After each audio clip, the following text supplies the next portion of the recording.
L'émir Abdelkader à l'honneur cet après-midi sur Europe 1 avec vous, Franck Ferrand, et avec votre invité.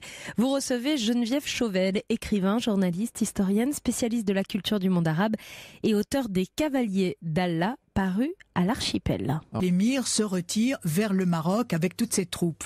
Alors au Maroc, il va avoir encore des activités jusqu'au jour où finalement, c'est de nouveau, alors les Français font un accord avec les Marocains en interdisant à Abdelkader presque le droit de citer, le droit de se battre, enfin il est mis à prix, enfin on le recherche partout et donc condamné. Il devient ce qu'on pourrait appeler l'ennemi public numéro 1. C'est l'ennemi public vraiment. numéro 1, exactement. D'ailleurs ses faits et gestes sont commentés dans la presse française, à Paris et partout.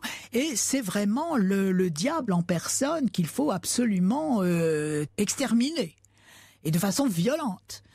Et alors finalement, donc il y a un moment au Maroc, en 1847, où tout d'un coup, ces deux alliés, Ben Salem et Boumaza, l'un après l'autre, se rendent. Et lui... Il est devenu un homme traqué d'une certaine manière. Il est traqué de tous les côtés. Et alors, à ce moment-là, il y a aussi le général de la Mauricière qui est là, prêt à lui tomber dessus. Et là, il sait qu'il va être tué et il préfère épargner les vies de ceux qui sont autour de lui, de tous ceux qui lui ont été fidèles, et il préfère se rendre dans l'honneur. Et c'est là qu'il signe un traité en disant qu'il jure, d'ailleurs, il donne sa parole de musulman croyant que jamais il ne reviendra, il ne prendra pas les armes, il ne reviendra pas attaquer les Français, et il dit « je suis mort en politique ». Et donc en échange,